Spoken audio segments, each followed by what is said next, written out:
get your journals ready. As you can see, I've got mine ready right here. So make sure you've got some blank pages because we are doing a virtual field trip. That means, um, yep, that means that you are going to be following along, have the chance to follow along and see the place we're going to be going in Ecuador. So let me get my camera fixed here. There we go. All right, let me go. Let me set things up to go live on Instagram here. Okay, so get your sketchbooks ready. We're about to dive in, and you're going to get to see all of these amazing places on the itinerary. So get your sketchbook and at least a basic drawing tool. If you have watercolor, get your watercolor too. That will be helpful. I've got my chocolate here as well. So if you have any dark chocolate, that is always helpful. And in Ecuador, there's some really great dark chocolate. So we'll definitely have that on our trip, helping us stay motivated and stay energized. Okay, so Andes to Amazon 2025. Let's go. I hope you're ready. So, starting off with day 0, and there's a variety of ways you can nature journal this. On the actual trip, we'll be talking about some travel sketching techniques. I think they all sort of combine nature journaling, travel sketching, urban sketching. I've practiced all of those, and we'll be combining a lot of those on this trip. So, be prepared for that. And one thing that you can do is you can do some headings, you can do some sketches to show your travel day. I like to do these sketches where I show a little bit of an airplane. Even a cartoon version of an airplane is fine. And I find that having these sketches in my book is always actually very rewarding, showing a little bit more about the trip than just the plants and animals. If all you draw is plants and animals as if it were a field guide, then it might just as well be a field guide. So it's just a lot more fun if you include some of the personalized stuff about your trip, like the date, the locations. You could even just do a simple thing where you use the little stickers they give you on your luggage and put those on to onto your sketchbook, So I save those in a pocket, and these little things from the plane, you could stick one of those here next to a drawing of a little plane, and that would be a great thing for day 0, which is arrival day. And if you have some extra time in Quito, you could do a little bit of urban sketching. So let's look at that building there. That's one of my favorite buildings to draw in Ecuador. And if you get close to it, it has some really cool gargoyles on the top. I'm just going to do a pretty basic sketch here of those amazing towers. And if you get to Quito early, you can do an extra trip before the Andes to Amazon trip even starts and get to know some of these historic places and draw some of these urban places. That's what a lot of people did this year in 2024. They came early and explored the city a little bit. So I'm just doing sort of a little bit of a silhouette there, and I might color that in, or I might leave it like it is. There you can see my sketch. I've got my little thing here. I could glue that in. This is from a different trip, but I could glue it in. And I'm also just going to write Andes to Amazon up here. And this is just the virtual one, but Andes to Amazon. There's going to be a real one in July of 2025. And we still need like 5 more people to join the team. It's filling up. Andes to Amazon virtual adventure. It's focused on nature journaling, so that's the main focus. It's not a photography trip. It's not a just see as many places as possible trip. And I'll put the link to the website here in the chat. People will be able to see that on YouTube and Facebook at least. If you're following on Instagram, you can find it through my links. If you go to my profile, you'll be able to find it through my links. I'll be posting more about it soon, but you have until January 10th, I believe, to sign up for this one. Well, that's just day 0, so hopefully you're warmed up. Let's go see what else we're going to see. So the first day is going to be around Quito. You can see these volcanoes here and these amazing Andean landscapes. You can also see your really goofy tour leaders. That's me and Nancy in front of, that's the view of Quito we're going to get to see at night. You can't see it all because our goofy faces are blocking a lot of it, but it's an amazing view of the city and you can urban sketch it. Multiple people on the trip last year sketched from there, and that's where we're going to be having dinner after we explore that volcanic landscape on the left. But just to give you an idea of some of the stuff that, some of the learning that's going to take place on this trip, this landscape on the left would be a fine landscape painting, but we're not going to draw that one. We're going to draw this next one. And this is to show you some of the lessons that you're going to be learning. And if you've been following my YouTube channel for long enough, you might know this one already, but this is just to show you some of the educational content that's going to be on this trip. So one of the little lessons, and this one's just a giveaway, sort of a freebie, is that your choice of framing, how you frame a landscape, lots of people do landscape ethos in their nature journals. It's become a pretty important part of nature journaling. However, the way that you frame it and crop it makes a really big impact on the final outcome. So compared to the image previously, that's a square, this one's long and skinny, and that automatically makes it more dramatic. It also has these foreground elements, and that's what I'm going to start by drawing. I'll make my drawing a little bit bigger for you to see here. That's not really that much bigger. That's not bigger either. There we go. Let's work it like this. Hopefully, if you're drawing from the photo, you can it's still a good enough size, but you can also see my my image. Or can I make it? No, sorry, I can't make it even size. Okay, so I'm going to start by drawing this foreground. Look at these foreground branches right here. Those are really cool, and those will make the final painting a lot better.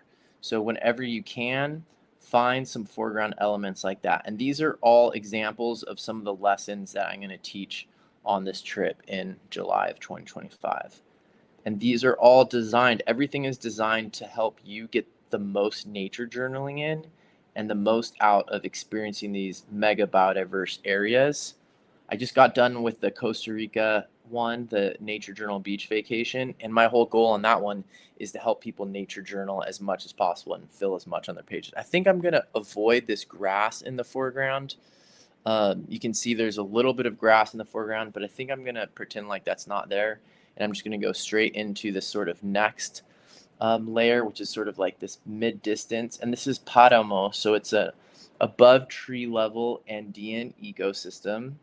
It's very biodiverse, very interesting, some very weird plants. And down here, there's a little bit of this hill that comes like that. And then there's these other hills that come up that way.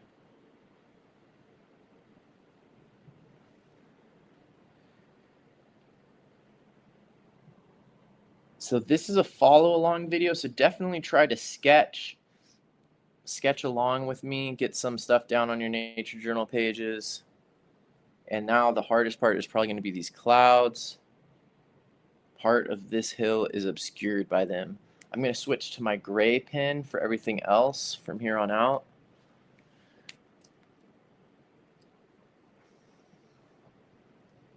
And so I'm going to start way back here. It's a very expansive landscape, so that can be really hard. There's a bunch of urban stuff in the distance, which can be really hard. Sometimes you just have to fake those little shapes or try to focus on getting the color right or getting these streets right. I'm just going to draw some little squiggly box-like shapes there. And now clouds. I'll make my drawing bigger in case you're wondering. Okay, now some clouds.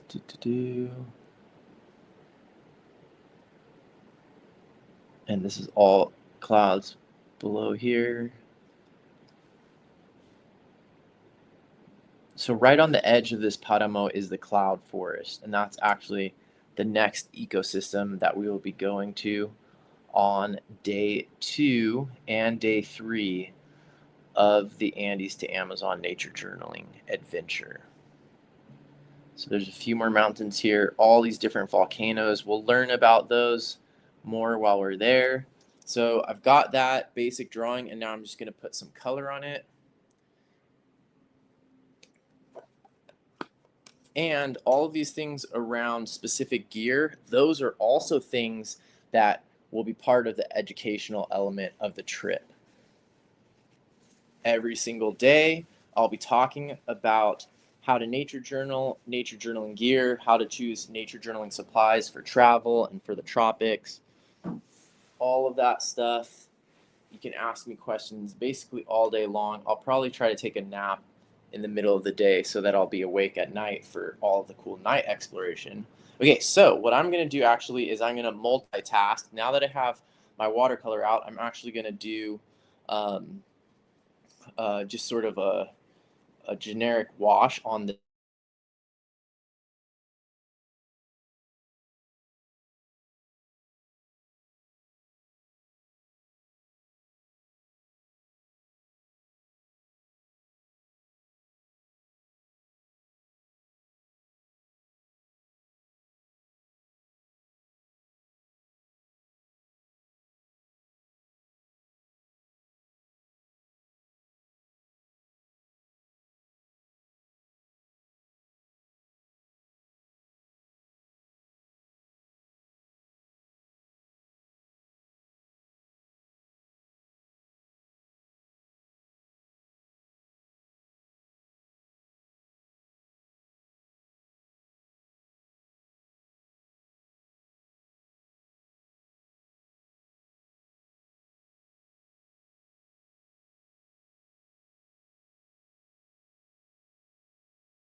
Technical difficulties. Sorry about that. The internet where I'm staying seems to have gone out. So thanks for those that hung through the technical difficulties. Let's see if we can get our studio camera back on here. Come on, please connect. Hello. Um, why is it not connecting?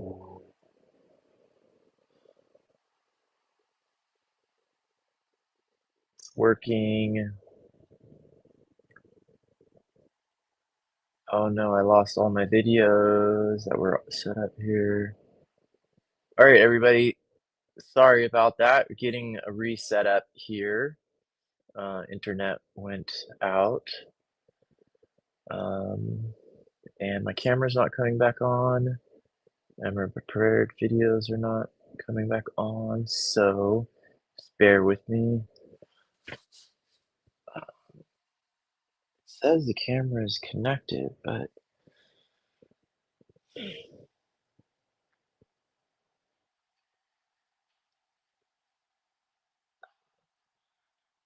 on, connect to my iPhone camera. There we go. Yes. Oh, okay. All right, right when we're getting into the good part, I have to reload all the videos though.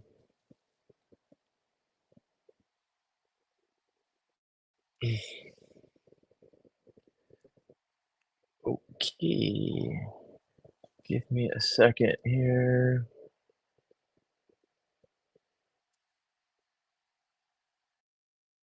Oops, that wasn't supposed to go up right away. Okay, all right, let's finish with this painting part that we're doing.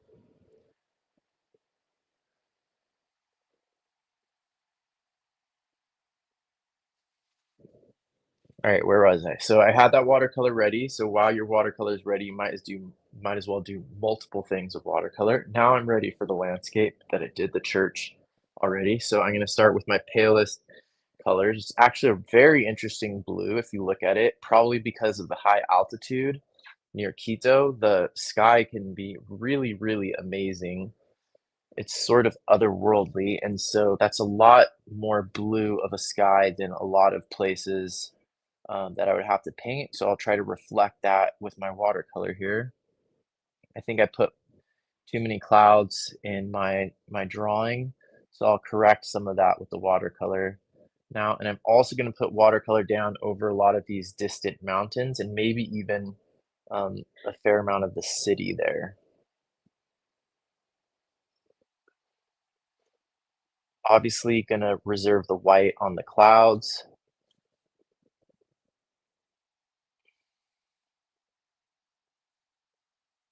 and these.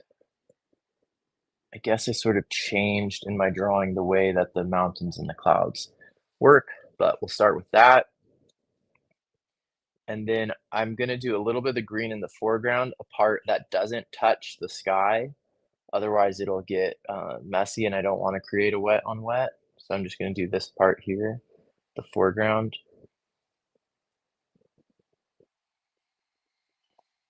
and then I'm gonna let that dry for a little bit. Okay, while that's drying, I'm gonna add a few notes about the location. So this is up on the Pichincha volcano near Quito, and I think it's like 12,000 feet elevation.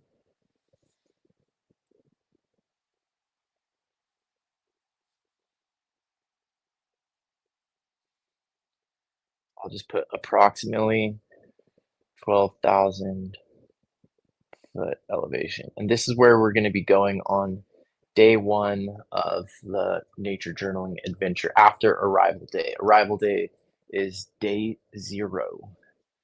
Okay, that's probably dried enough. So now I'm going to come in, and it's a little bit of a confusing color because I guess technically it's green, but um, because it's a little bit far away, I think that it's gonna be a slightly more, toned down color.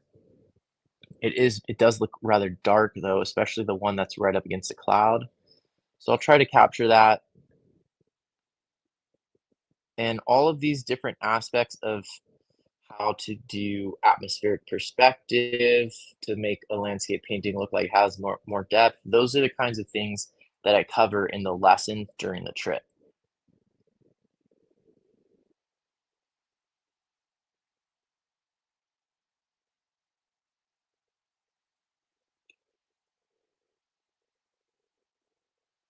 And this is sort of like a speedy landscape, I would say. I'm gonna get a little bit of purple, and now what I'm gonna do is I'm just going to make those hills, those distant hills, look darker than the sky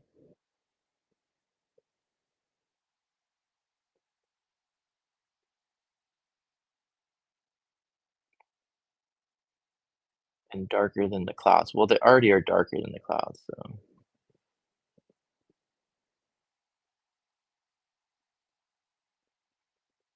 So if you want to get better at landscape paintings and practice landscape paintings with watercolor in some interesting environments, then this would be a good trip for you.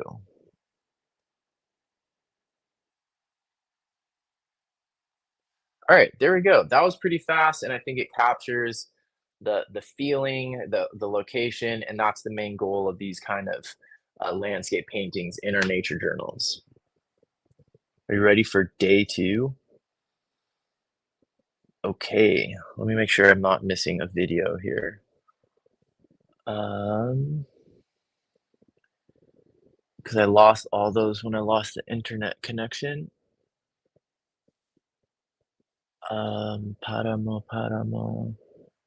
Nope, none from the Paramo. So, oh wait, yes, here's from the Paramo, but that's on the last day. Okay, I will share this one later. Okay, so next, day two. Let's go to day two here. This is the cloud forest. This is one of my favorites. So these are all things that we're likely to see on day two and day three in the cloud forest. There's some orchid. Well, basically, it's just orchids and hummingbirds. So hopefully, you like orchids and hummingbirds because we're going to see a lot, including very likely the sword-billed hummingbird, which has the longest beak to body ratio of any bird on planet Earth. It's possible there's a bird on another planet that has a longer beak to body ratio, but I don't know about it yet. And when we find it, we'll do a nature journaling trip there.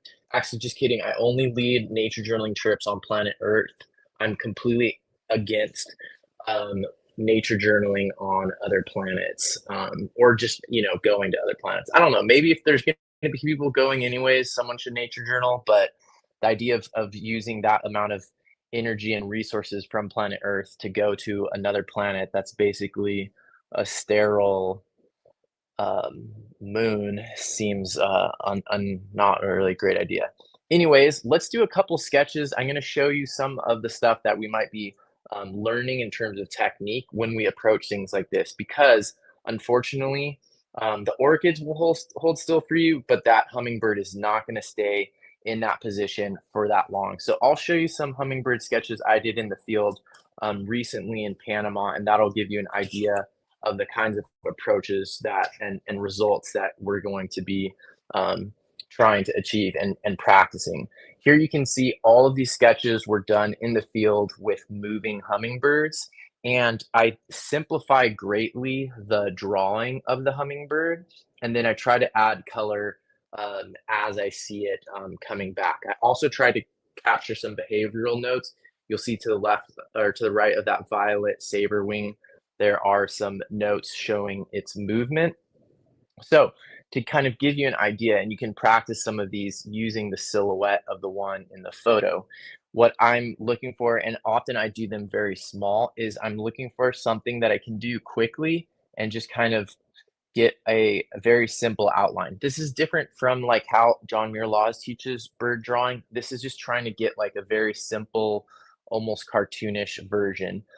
This is something you can also practice a little bit from your imagination if you want, just drawing hummingbirds in other like random positions, like this. But you can see this is a very simplified shape, almost like the outline of something from a field guide. It's sort of it captures the gestalt. Obviously, with the sword-billed hummingbird, you can identify it just by this, but this is the type of drawing that we'll practice. It's almost like a blind contour drawing when it comes to the plants. So I'm gonna look at the orchid on the right. I can't remember the name of it, but this whole genus or family, actually, it's not a family. It's either a genus or maybe it's like a tribe. They have these flowers that sit on top of a leaf. It's almost like it's a fancy meal. It's like a meal at a fancy restaurant where they put a really small amount of food on this, like, big plate, and it makes the food look fancier.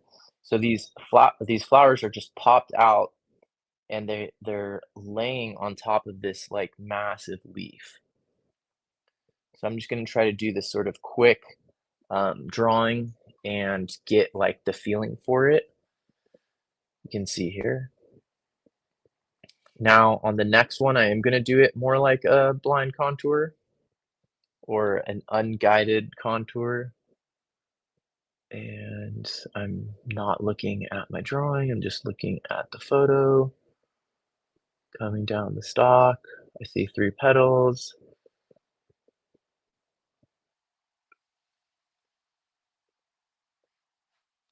So here you can see what a blind contour drawing can look like. It's pretty good, I would say, to capture that, orchid.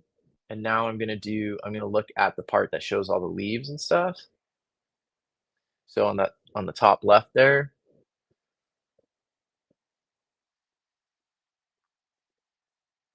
and get some of those. It's important to get the flower spike. It might also be good to put my hand in there. I'll just do a sort of cartoon version of my hand for scale, right? It's a terrible hand drawing, but it's really important, and one of the things that I try to help with on these trips is to get over the mental obstacles, and I think, unfortunately, after over 10 years of teaching nature journaling, one of the main things that I've realized is that I end up having to mostly help people get over mental obstacles around drawing, and these mental obstacles are often caused from feedback received at a young age that caused wounds, and so these wounds have gone unhealed for a long time, and it makes people afraid to do drawing. And if you're afraid to do drawing, you can't get better. So that hand is a terrible hand drawing, but it does what it needs to do in the drawing. And each time I try doing that, hopefully I'll get better. So I'm going to add some color to these. Look at how we're also doing this pretty quickly.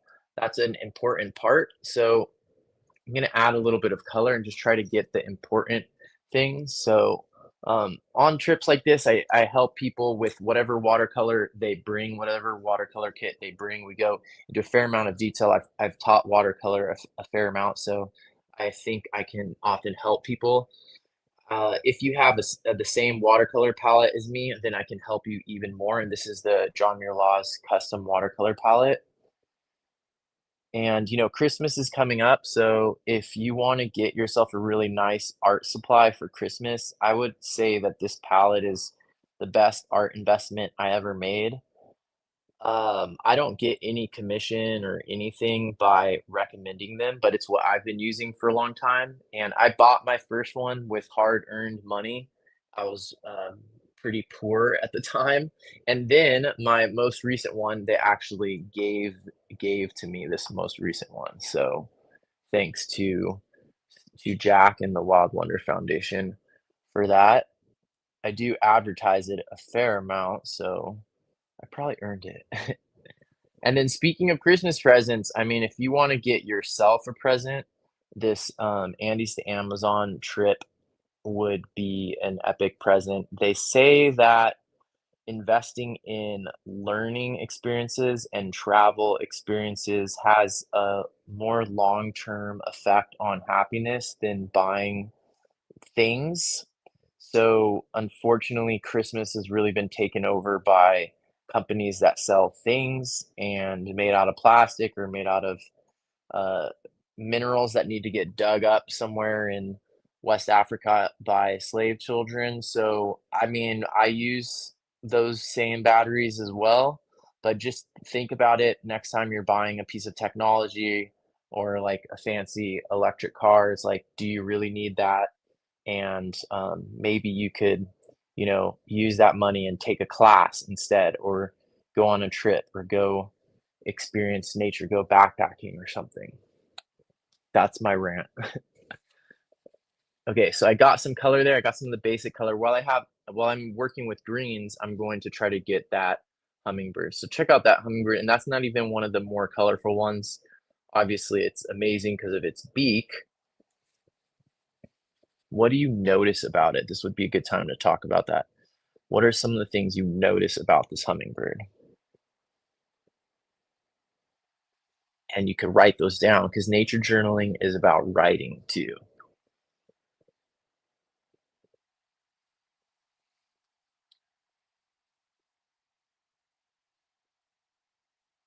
Can you write a haiku about this hummingbird? That would be another great thing to try.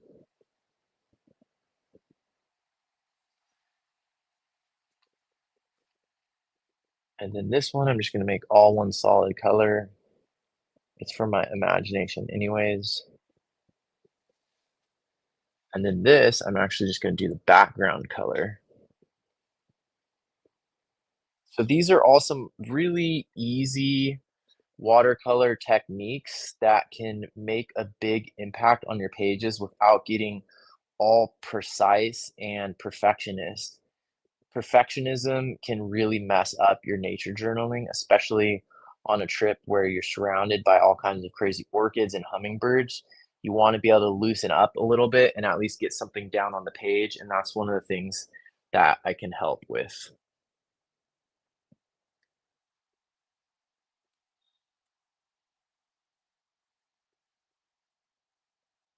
So I'm gonna put the link to the trip again in the chat. Hopefully, this doesn't just feel like one of those infomercial things that they used to have on TV. I don't know if they still have those on TV, but as a kid, I remember they'd be like, "Look at this really cool thing that helps you pick up dog poop. Dial 1-800 pick up dog poop now and get this handy dandy new technology for picking up dog poop with," or like those clap on lights that you clap and they turn off. Hopefully this episode of the Nature Journal Show doesn't seem too much like that. Hopefully there's a lot of value that you're still getting out of this one. And obviously I'm trying to sell the trip as well because that's part of how I support myself. And let's see if we've got a little video here from the Cloud Forest to give you a little vibe of what it's like. And hopefully it doesn't have a really loud river sound because, oh, here's one. This is a good one. Oh, no, open that.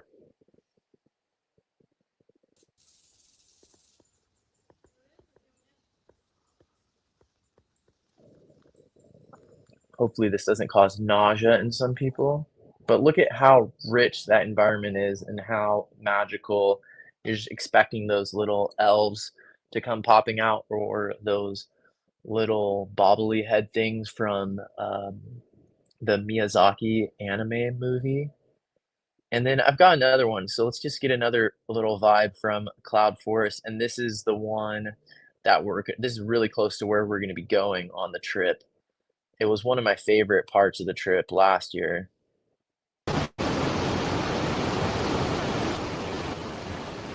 Sorry about the noise. It's a raging stream there. Look at all the bromeliads. There's just bromeliads and orchids everywhere.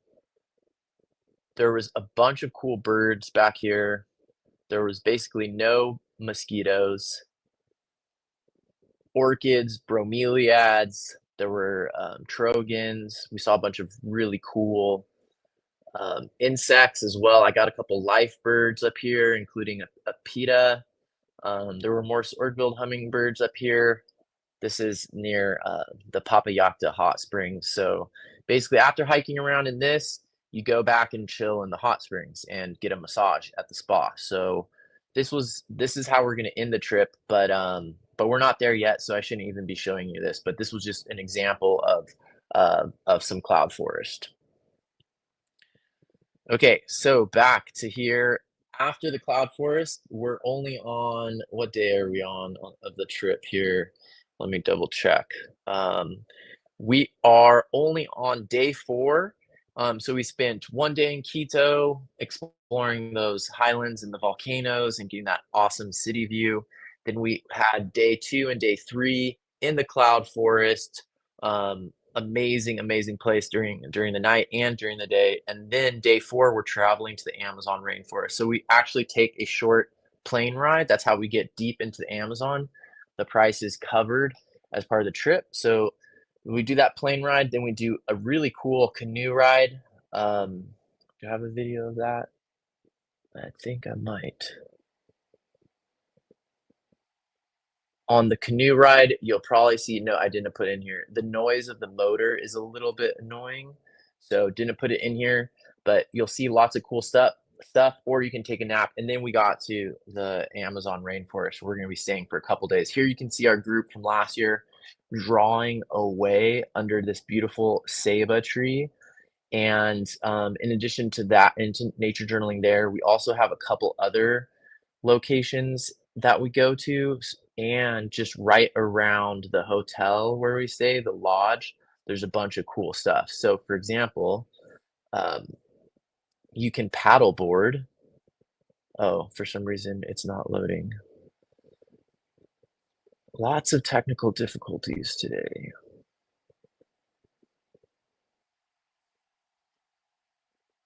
Nope, it's not gonna let me load it. Okay, you can paddleboard around, right outside the lodge and see lots of cool stuff.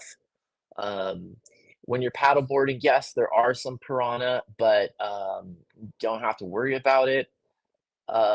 There's a couple spots that are fine and safe for swimming and for paddleboarding, and then we go fishing for piranha. So here you can see some of the happy participants from last year enjoying their morning coffee at this observation deck. From this observation deck, we can set up a scope. You can sit out here in nature journal in the morning, in the evening, see tons of stuff. You can tell the fact that they're wearing sandals is we didn't have hardly any mosquitoes, and that's how it usually is at this location. So I've had more mosquitoes in California than at this location. And let's just do a sketch of this piranha and maybe a quick sketch of our friends here, because including your friends on your nature journal pages is always fun. So, and it makes it more memorable too. So I'm going to start with the piranha. Um, Piranha faces, fish faces in general are hard, especially when they're at this angle. So I would say make a small drawing and don't get too attached to the outcome. Piranha faces and teeth and everything are really hard. I did a lot and had a lot come out, sub what I would want them to. Not great. But right now, I'm just going to not worry about it, and I'm just going to try to get it on the page, because this guy might not wanna hold the piranha. He's one of our guides. He might not wanna hold the piranha's mouth like that for too long for you to draw it, so you gotta draw fast. And you're on a canoe, and dinner, our delicious dinner is probably getting made right now as we speak. Sometimes fishing for piranha makes people really hungry. You can decide whether you wanna participate in the fishing or not. If not, maybe you just wanna draw the fish that other people catch, and then you can also have them cook the fish up for you for your dinner. I'm gonna add a few observations here, um, back on the, hummingbird,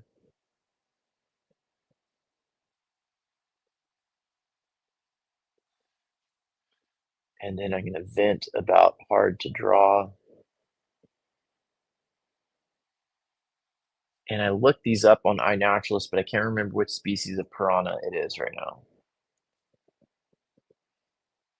There's a variety of spellings. The normal English spelling is actually from Portuguese. So in Portuguese, NH is a ñ sound, and in Spanish, uh, an N with a tilde is a ñ sound. So for whatever reason in English, we got the Portuguese spelling, but we don't pronounce the ñ. And then in Spanish, it has the N with a tilde with it, which is a ñ. So it's piranha in Portuguese, piranha in Spanish, and in English it's piranha, but it's spelled the Portuguese way. So just a little factoid there. And speaking of factoids, oh, before we speak of factoids, let's just quickly draw our friends a quick stance. There will be some, little classes on drawing people and travel sketching on this trip. But for now, let's just do a little quick, almost stick figure like drawing. Sorry, Lydia.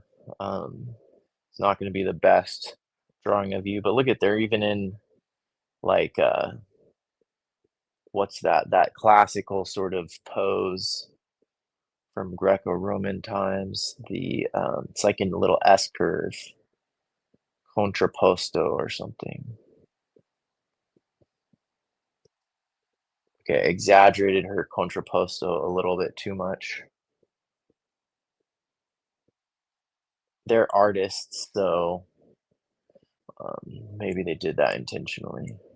Okay, so just a quick drawing of them. Here, I'll let you see what I got. So I've got a piranha. Oh gosh, it looks like the piranha is about to eat them. They're sisters. So this was a really great idea. They came on the trip together. So if you know somebody that you want to do a trip with, this is a really good idea. We had a lot of people that knew each other on this trip already, couples, married couples, as well as friends, and in this case, siblings. So what a great way to spend some time together. Talk about something that's better than buying someone like a piece of jewelry or an iPad. You could go on a trip together. No mining required. Okay. And we also work to make the trip as sustainable as possible. Yes, you use carbon to fly to Ecuador. It does require petroleum fuel. There are ways to offset that, and also this ecotourism helps preserve the Amazon rainforest by encouraging more sustainable ways that protect the wildlife and protect the forest instead of mining it or turning it into oil refineries and stuff like that. Okay, let's see what we got next. So I said, speaking of geeking out about things, Nancy is the co-leader of this trip, and she is an entomologist. So right here, you can see her giving a presentation. Yes, that is a thatch roofed hut at our lodge in the Amazon. And yes, that is a PowerPoint presentation about all of the cool stuff that goes into butterfly coloration. Yes, there's a lot of cool stuff that goes into butterfly coloration. And Nancy does these really cool presentations.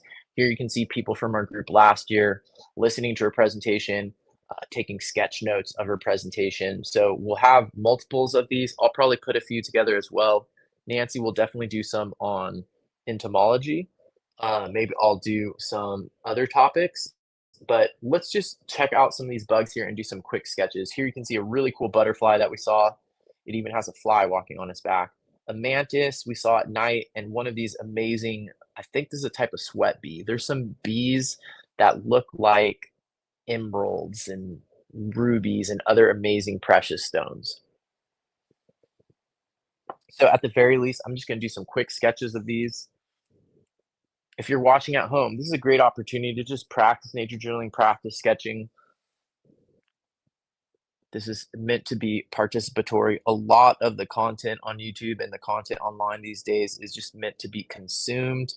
And unfortunately, the world is being turned into a bunch of consumers, and you get a lot more out of it if you um, become a creator yourself and start making stuff or engaging with the world directly instead of just consuming other content. And so I know I'm sort of have one foot in both worlds, but I am trying to make content that helps people be creative themselves and have a direct connection themselves instead of just sort of regurgitating information for people. So obviously the colors on this are one of the really cool parts. I think I'm going to use the black on my pin to block everything else out. Look at that crazy red color on the butt.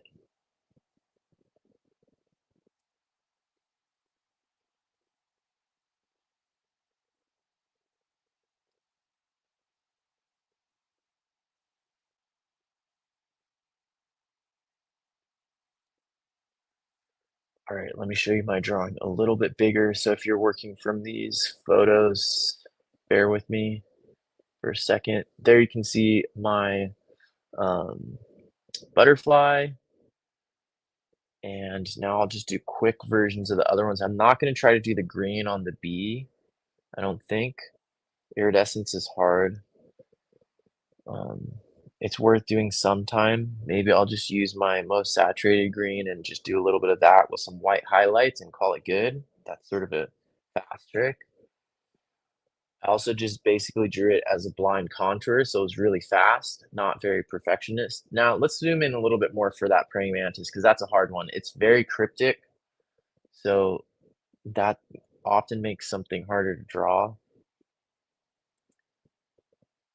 It's supposed to not look like anything. It's supposed to look like a part of the background.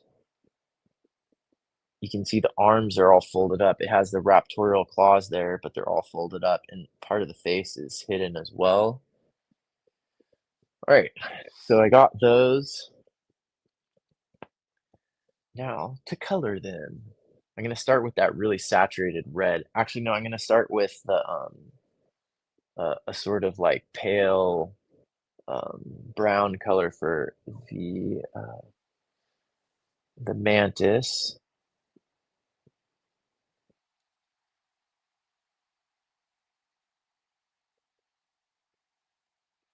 Now I'm gonna do the red. It's basically like a fire truck red. There's yellow on there. I should have done that before I got the red on my brush, but oh well. Red, red, red. Okay, that's all the red. And now the green, I'm gonna do Hooker's green for me. Maybe phthalo yellow green would have also been an option.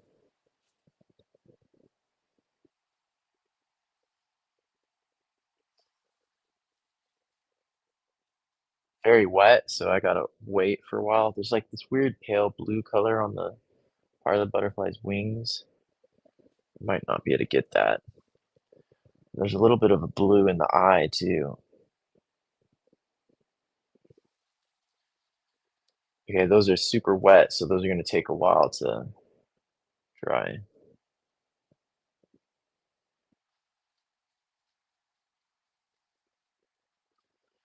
Okay, in the meantime, I could add to other things I have going on the page, but let's see if I can upload one of those other videos. Oh, or here's one.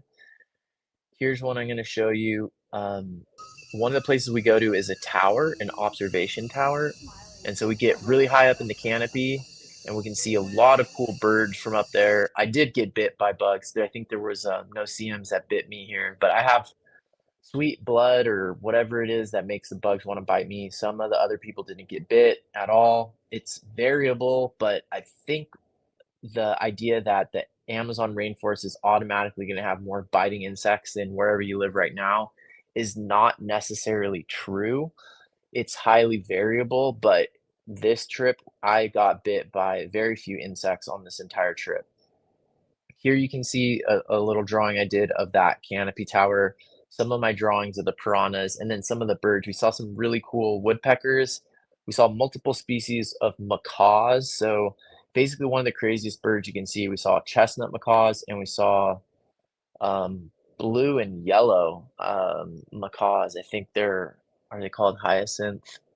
I think they're called hyacinth. Those were two new species of macaws that I had never seen before, and we basically saw them every day while we were in. Oh, Margot is here! Yay! One of the participants from last year. Yay! It was really great. That's one of the best things is, we have we always have a really cool team of people, and everybody contributes something, uh, really special and unique, and it's always really fun to see what people bring. Thanks, Margos. It was great having you.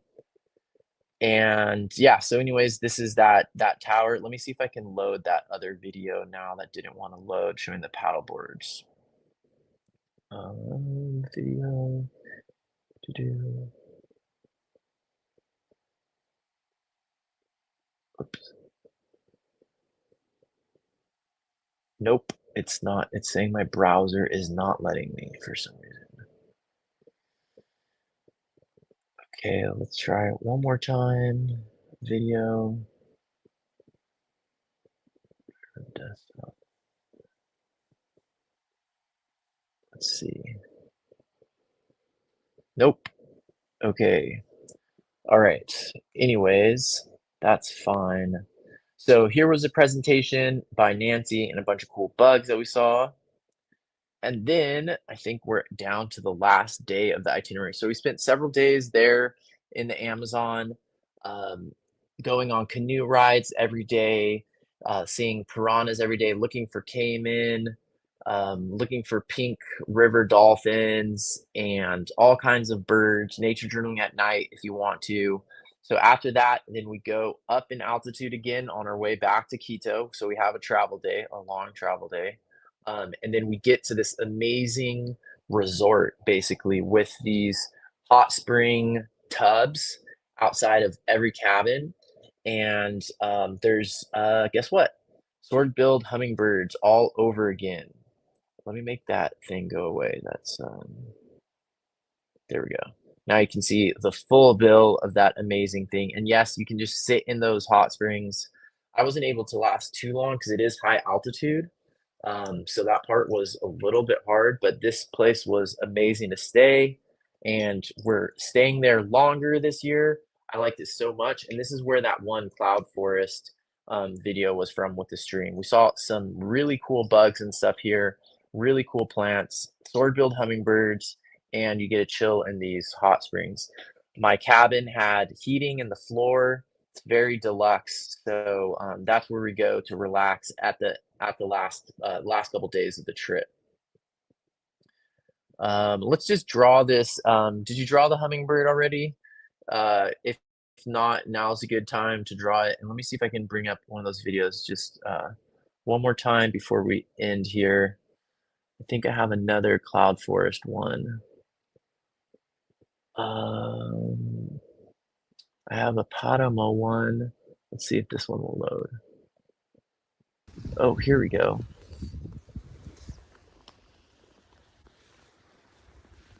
So here you can see the Padamo, and let me go back here if it lets me. Okay, here you can see I'm wearing knit gloves. This spot was really cold, and this is the highest altitude we get to. We get to a spot that's about 14,000 feet. It's not always cloudy like it is in this video, but it does always have these weird plants. So there's some really, really unusual and cool plants up here. If you're a plant geek, you're gonna like it for that. If you're more into animals, this is one of the places we can see some really trippy animals as well. We definitely can see some cool birds. The largest hummingbird in the world is up here, not the one with the largest beak, but the largest one overall. You can also see condors. The Andean spectacled bear is extremely rare, but this is its habitat. Awesome views if it's not cloudy. It was cloudy when we were there, and also some other really cool birds. So that was the Paramo, and that was what we got to experience before going to back to the hot springs. So this is great for anyone who's into plants. We also saw some weird mushrooms and lichens up there. So just adding to the diversity, and that's the whole idea behind the trip is that we cover a lot of different altitudes, and in the tropics that means a lot of different completely different climates and environments basically. So that's the Andes to Amazon virtual adventure that we just went on. If you want to go on the real adventure, I posted the link in the comments. It costs, let me just tell you what the cost is straight up front. It's $3,600, and that includes 10 days with all the transportation, all the food and lodging, in-country flights because we fly to get deeper into the Amazon, all of the instruction. We have a doctor with us, just for, just in case if you have any questions about altitude stuff or you want someone to look at a bite that you have on your leg, we have a doctor with us. We have an entomologist with us. We have local guides with us. So we're helping support the local economy and support um, ecotourism and the preservation of these places. We have a nature journaling expert with us, that's myself. And so those are all of those things are included in that price. And let's do one last like little bit of drawing here. I'll make my thing get bigger. How do I make it get bigger? There we go. So you can see, look at this. This is what we got on the virtual adventure, right? So just imagine the pages that you're going to get on the real life adventure and all the things you'll learn. So not only will you have these experiences, but you also have something here to look back at that is a souvenir, like the best kind of souvenir that you can have. So you'll have all of these sketches and notes from your trip. You might have some like poetry. We've had some really great poets on past trips before. So all of those are different ways that you can commemorate this trip on paper, and you're learning. It's good for your brain. All of these things can happen in 10 days during July. So if you're a teacher or you're on that schedule, it's basically during vacations. It's a really nice time to be in Ecuador, and we're gonna make the most of it. We saw lots of stuff last year, and every year is gonna be different. I'm sure we'll see completely different stuff this time, but just think about it. It's the holiday season. If you know anyone who might be interested, share the link with them. And if this is something that you can't do, this one is a little bit more of an adventure. The one in Costa Rica that happens between Thanksgiving and Christmas every year, that one is a little bit less strenuous, a little bit less travel. It's all at the beach. Check that one out, or just follow along with the videos and enjoy the vicarious experience and just get the free lessons and stuff that I provide. So just wanted to let you all know about this. My Patreon members also get a $300 discount.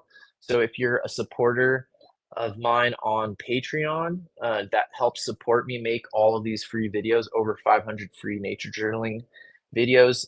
If you're a supporter on Patreon and a member there, you get a $300 discount on the Andes to Amazon adventure. And we have like 5 more spaces left, and the deadline is January 10th.